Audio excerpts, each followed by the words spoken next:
Japan!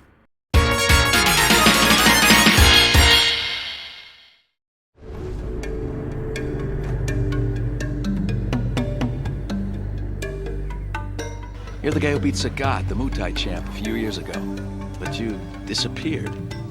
Now don't try to tell me it's a coincidence and there's another Japanese fighter roaming around named Ryu.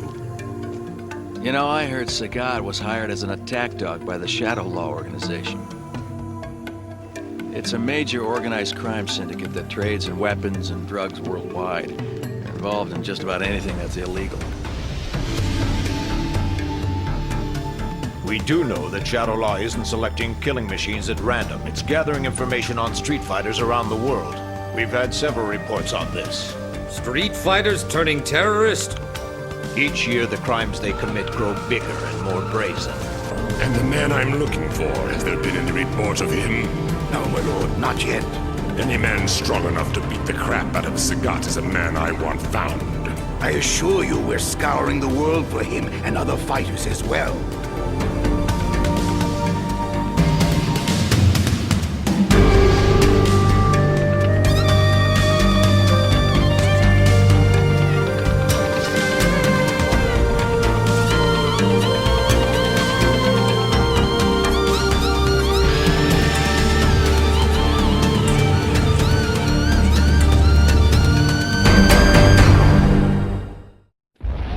1994 saw the release of the animated movie based on the popular video game fighting series Street Fighter. Released originally in theatres in Japan in August of that year, it was translated and dubbed for audiences outside of Japan and released on VHS and Laserdisc in 1995. I believe the US received 2 cuts on VHS, one was cut down due to some nudity and the other, like the Laserdisc version, was given no rating and was similar to the UK VHS release that retained the bad language and the popular shower scene with Chun-li. The movie includes all 16 characters from the latest version of Street Fighter at the time, Super Street Fighter 2. During the movie's production, Capcom, the producer of the fighting game series, had updated the game again, including a hidden character called Akuma. He makes a very small cameo in the animated movie, and there is an extended scene with him that turned up on the video game based off this movie. The animated feature didn't really have an extensive production, they had a very tight schedule. The production company hired more than double the number of usual animators for a film of this size to finish it on time. The director had the novel idea of rotoscoping many of the fight scenes with real martial artists, so you end up with this very slick and smooth animation from the characters, especially during Ryu's battle with Fei Long.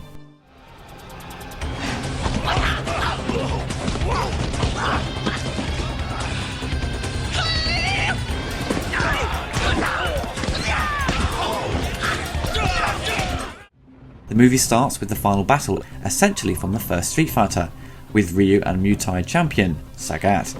During the battle, Sagat is about to defeat him, but Ryu scars his chest with his Dragon Punch, and ends the fight with a fireball. Years later, following the assassination of the Minister of Justice in London, Albert Sellers, by Cammy, a brainwashed MI6 agent, Chun-li, an Interpol investigator, suggests that they joined forces with the US military to conduct an investigation against Shadowloo. However, Captain Guile, who is out for revenge against Shadowloo's leader, M. Bison, because he killed his best friend Charlie, refuses the alliance, preferring to hunt down Bison alone. Elsewhere at his base in Thailand, Bison orders a worldwide hunt for Ryu, having witnessed his spectacular fighting potential during the battle with Sagat, whom he has now recruited into his criminal organisation, along with the Spanish claw-wielding narcissist Vega and the American boxer Balrog. However, Ryu's ability to hide his powers has stopped the Monitor cyborgs from detecting him, even during his fight with Fei Long and some Shadow Law thugs in India. In the United States, Ryu's former training partner and rival Ken Masters is facing problems of his own. Although he is in a relationship with Eliza, he still yearns for a worthy challenge, having fought no one as good as Ryu since they parted ways years before. During a tussle between Ken and Native American T-Hawk, a Monitor cyborg catches a side of Ken's abilities and notifies Bison, who learns of Ryu's and Ken's common history and their near-equal fighting skills. Chun-li tracks down Guile, showing him he can't do it on his own, and eventually persuades him to put his personal vendetta on hold and accept Interpol's help. In his first act, Guile warns the Jamaican fighter DJ that Shadow Law is targeting him, and Chun-li destroys a nearby Monitor cyborg to prove it. Watching on a monitor from his jet, Bison dispatches Vega to kill her. After showing up in her apartment, Chun-Li finds herself ambushed by the assassin. Guile hears about it and races to the apartment, though Chun-Li manages to defeat Vega before Guile arrives. She is severely wounded by his iron claw and falls into a coma shortly after Guile arrives on the scene. She is hospitalized and apparently fighting for her life. At the hospital, Guile learns from Interpol about Ken and his past with Ryu. They attempt to find him, but unfortunately Bison arrives ahead of them and captures Ken, brainwashing him into becoming his newest soldier.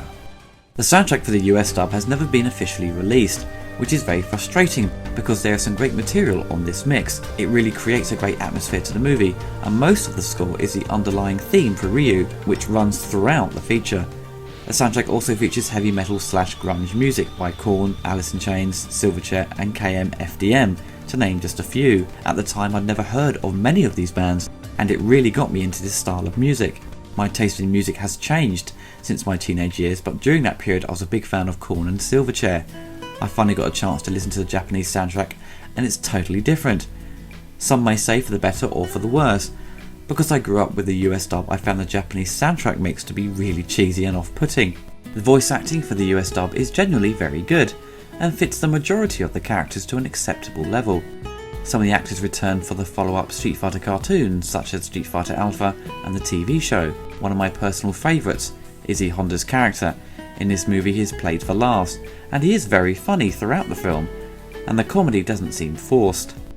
Oh God, I can't take it! I gotta kill this nut before I kill myself! Ah!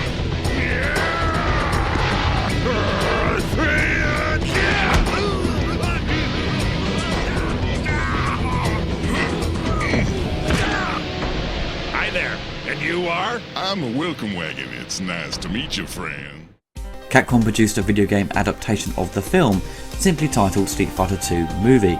The game was released exclusively in Japan for the PlayStation and for the Sega Saturn. Although unreleased in America, the game was shown at the 1995 Electronics Entertainment Expo under the title of Street Fighter II The Interactive Movie. It was going to be released on the PlayStation, I recall reading in magazines, but obviously nothing came of it. I think down to the game not getting many favourable reviews, because a few magazines reviewed an import copy. For the gameplay, the player takes control of a new type of cyborg that has been secretly developed by Shadowloo. The objective of the game is to develop the cyborg's abilities by analysing the fighting techniques of martial artists around the world in order to gain enough strength to challenge Ryu in combat. The gameplay consists of watching FMV clips from the actual movie itself, as well as scenes made specifically for the game, and analysing them using the search command. For example, if the scene is shown which involves a character performing a kick technique, then the cyborg's kick abilities will increase by pointing and clicking on the character's kicks. While the majority of the game is strictly a life simulation, the final battle between the cyborg and Ryu is a one-on-one fighting segment that features the same game engine as Super Street Fighter II Turbo. The cyborg's special moves are the same ones used by Ken in the last update of Street Fighter II. As I mentioned earlier in regards to extra scenes of Akuma, there are many exclusively done for the game, like an alternative ending for the cyborg after he defeats Ryu in battle. For any hardcore Street Fighter fan, you should check it out, but obviously be aware everything is in Japanese and may prove very difficult to navigate your way through the game. Many of the elements from the animated movie were taken and put into Capcom's next Street Fighter game, the Alpha series, or Zero in Japan. With the Alpha series taking place before Street Fighter II, all the characters are younger. Ryu and Ken look pretty much identical to the counterparts featured in the flashbacks of the animated movie. They also borrowed a number of the story elements from the animated movie and incorporated them into the new Street Fighter series, such as Ken passing on the red headband to Ryu, the dramatic final battle with Ryu and Ken vs M. Bison, the fight between Ryu and Sagat in a field, and the introduction of Evil Ken after he is brainwashed by M. Bison. I'm pretty sure they used other story arcs in the Alpha series, but these are the ones I instantly recognised. I personally haven't watched many anime or say manga related movies, but Street Fighter is personally one of my favourites. For its technical achievements, Akira is still number one for me, but what makes Street Fighter successful is that it captures the video game extremely well, and expands upon the key characters such as Ryu and Ken, giving them interesting backgrounds and characteristics. I purchased the movie, I believe the first week it came out on VHS. It was being advertised in all the computer game magazines, such as Sega Pro and Games Master, and reviews were very strong. All Street Fighter fans were so let down by the live action movie. This anime was no doubt going to please us, and it did big time. I don't think this movie is referred to as a cult classic because it still has a strong following today with the Street Fighter community and fans of anime. Fans still get frustrated when the movie is re-released countless times on DVD and its cut or the picture quality is below par, usually having a non-anamorphic aspect ratio. According to one of the Capcom reps from the USA, they said no HD version existed of the US dub, but there is now an official Blu-ray release. So it's clear that Manga Entertainment have used a new master for the Japanese release and given the option to use the English dub. The Japanese release does have a slightly stronger story because the English translation isn't extremely faithful, but the English dub I feel has a far superior soundtrack and score, and it's the one I grew up with. So if you are a fan of the original Japanese release, then I completely understand, but the music used within that audio mix I feel is incredibly cheesy and doesn't work for me. The music does take away some of the serious tone and more adult nature of the movie. What many fans loved about the film was its epic action scenes and great use of special moves that we all loved from the video game. Ryu and Ken's fireballs are a lot more intense and you can see they have to build up a lot of energy to use them. Guile's Sonic Boom looks fantastic and Chun-Li's lightning kick looks brutal. If you are a fan of Street Fighter, you've already seen this and probably love it because of its faithful adaptation. Anime fans would have also seen it at one point and probably respect it for its quality of animation. Street Fighter can be a hard sell if you're not a fan of the video game series. You may struggle to be invested in the characters and you may feel a bit lost. I personally think it's probably the best feature film that has been adapted from a video game. And there are many, and most of them are huge failures. But this works so well, it's hard to top the quality of this production. A time will come in your life when you will face an opponent, and to defeat him, you must go beyond victory. Beyond what? Sensei, I don't understand what you mean. Please explain it to me. Sensei!